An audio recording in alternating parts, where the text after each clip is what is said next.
사랑과 마음 상담센터에서 보내드리는 새벽 프로그램 이른 아침 햇살 받기 시간입니다. 하나님의 말씀을 들으며 새롭게 되는 나를 체험하는 시간 되시길 바랍니다.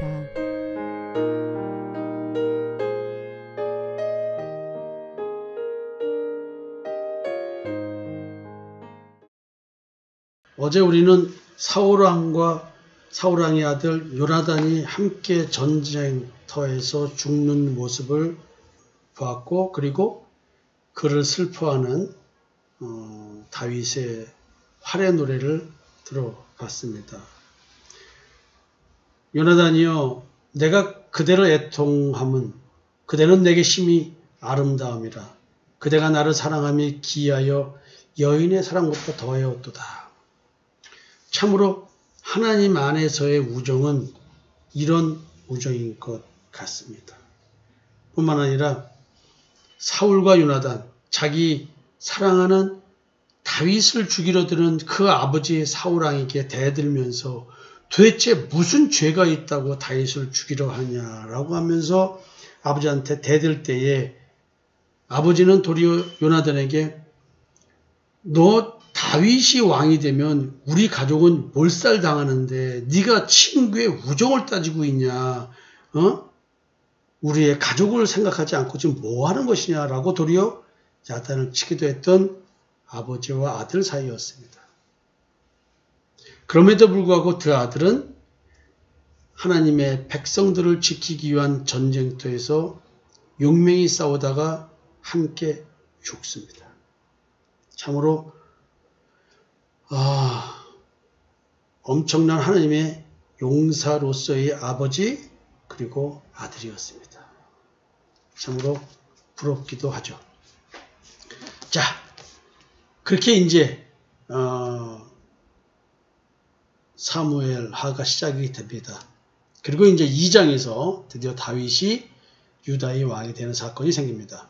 그 후에 다윗이 여호와께 여쭈어 아뢰되, 그 후란 사울왕과 요나단의 죽음, 블레셋에 의해서 이제 이스라엘이 망하게 되는 그런 사건들 속에서, 전쟁에서 지는 사건들 속에서 이루어지는 그 다음 이야기들에 대한 이야기라는 얘기죠.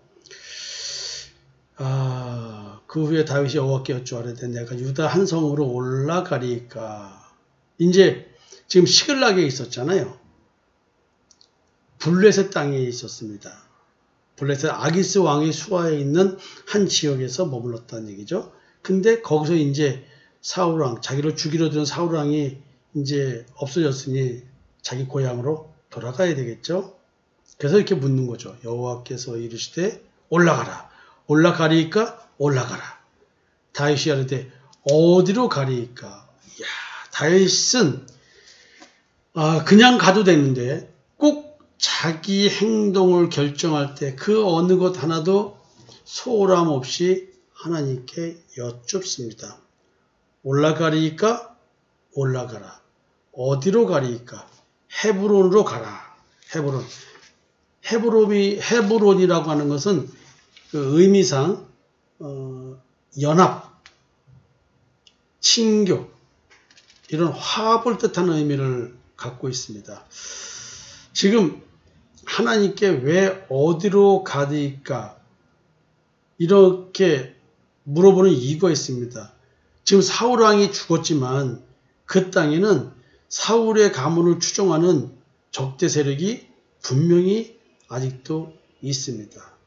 그래서 어찌 보면 인간적으로도 원래 자기 지파인 유다 땅에 돌아가는 것이 가장 안전할 수도 있었습니다. 그래서 아마 유다 땅을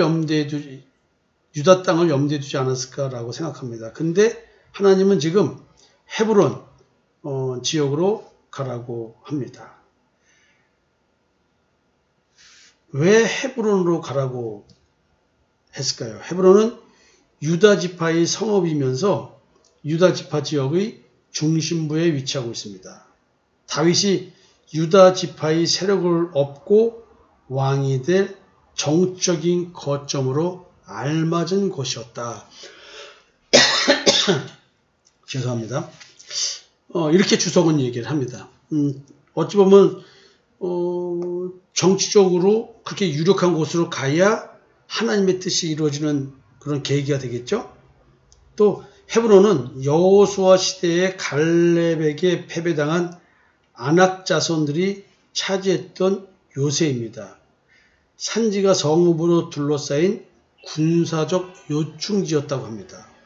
그리고 무엇보다도 헤브론에는 다윗과 친분이 두터운 유다의 장로들이 거주하고 있었습니다. 사무엘상 30장에 이런 내용이 좀 나오죠. 그러면서 이제 여기서 다시 또 두 아내의 이야기가 나옵니다. 다윗이 그의 두 아내 이스라엘 여인 아히노암과 갈멜 사람 나발의 아내였던 아비가일을 데리고 그리로 올라갈 때에 또 자기와 함께한 추종자들과 그들의 가족들을 다윗이 다 데리고 올라가서 헤브론 각 성읍에 살게 하니라.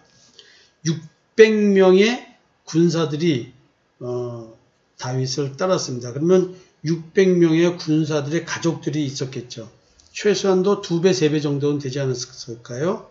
1200명? 약 한 2000명? 뭐 그 정도 내외가 아닐까. 근데 이제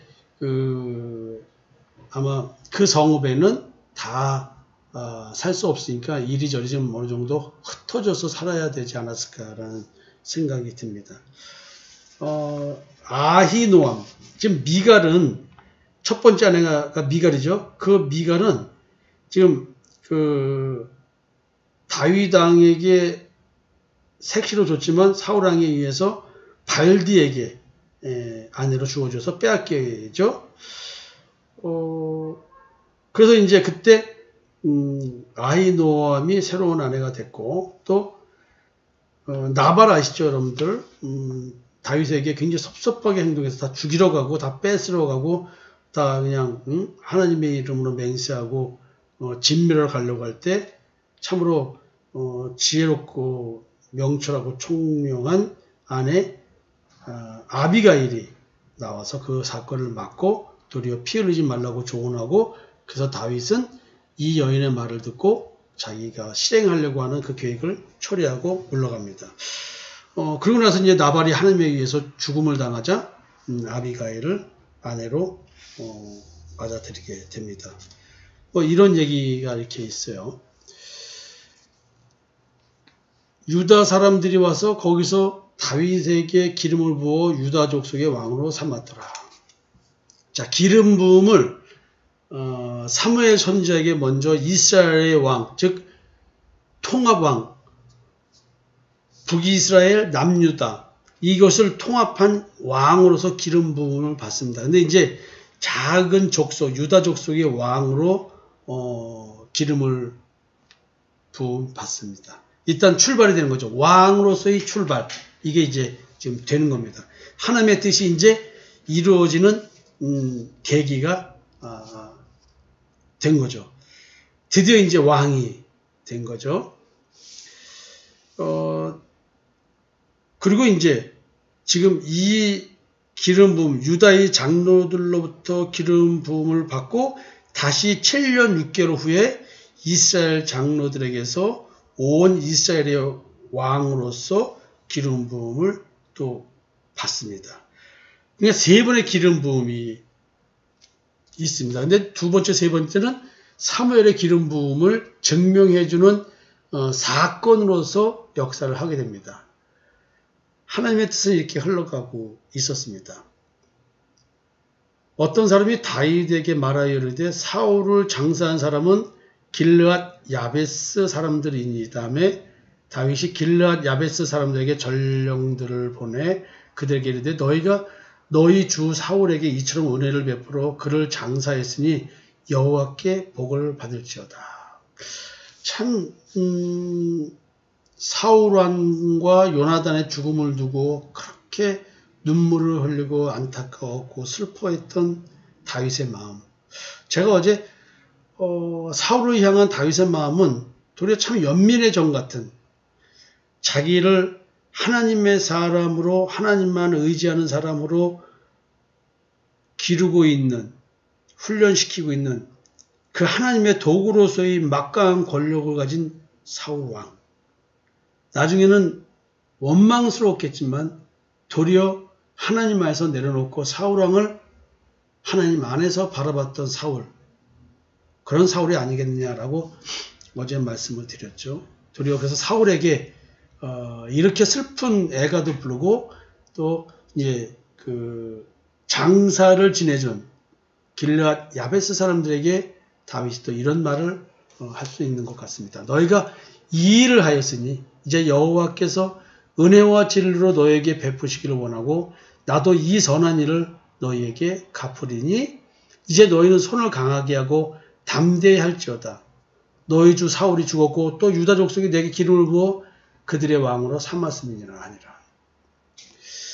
참 멋진 얘기죠.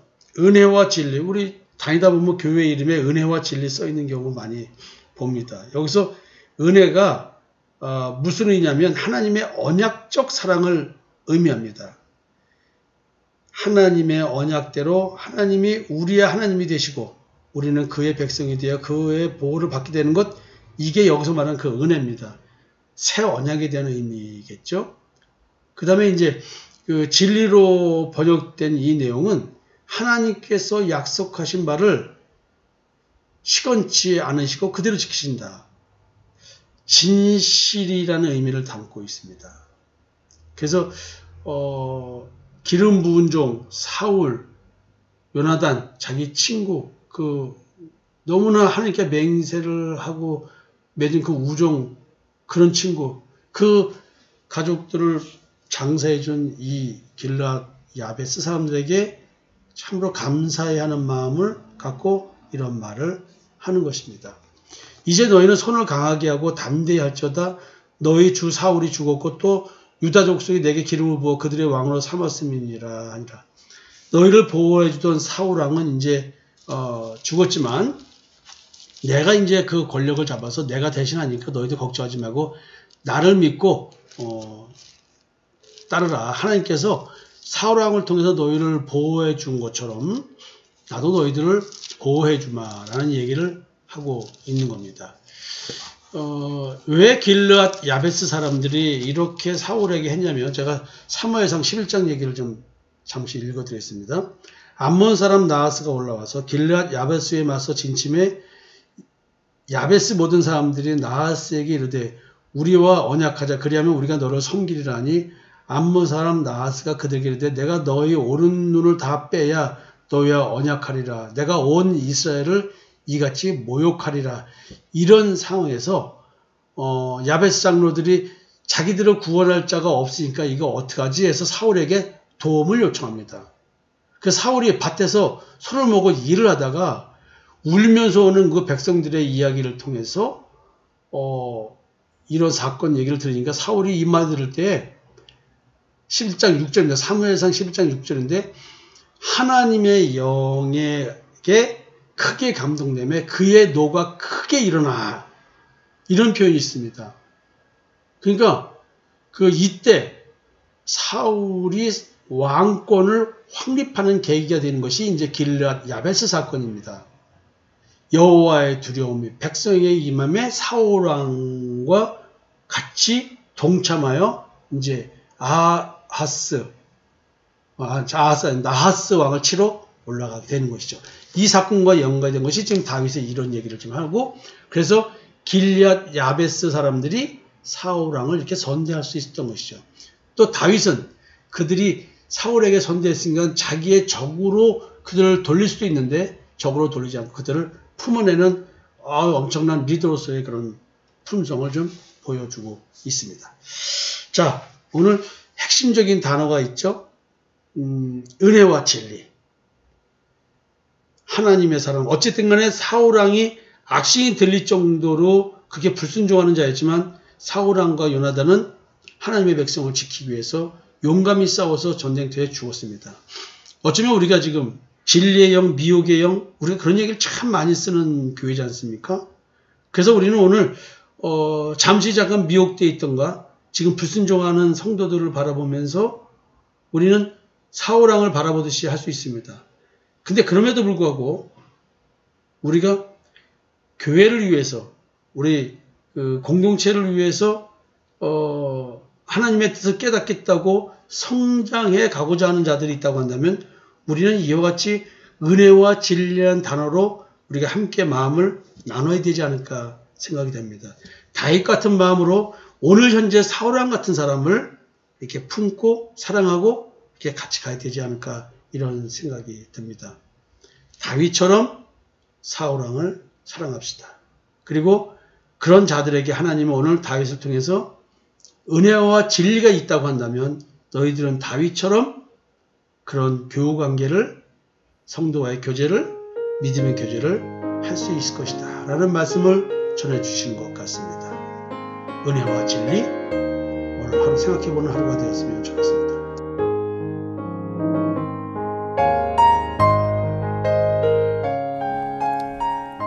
지금까지 사랑과 마음 상담센터에서 보내드리는 새벽 프로그램 이른 아침 햇살 밖이었습니다. 오늘도 하나님의 주권적 역사로 마음을 치료받는 삶을 누리시기 바랍니다.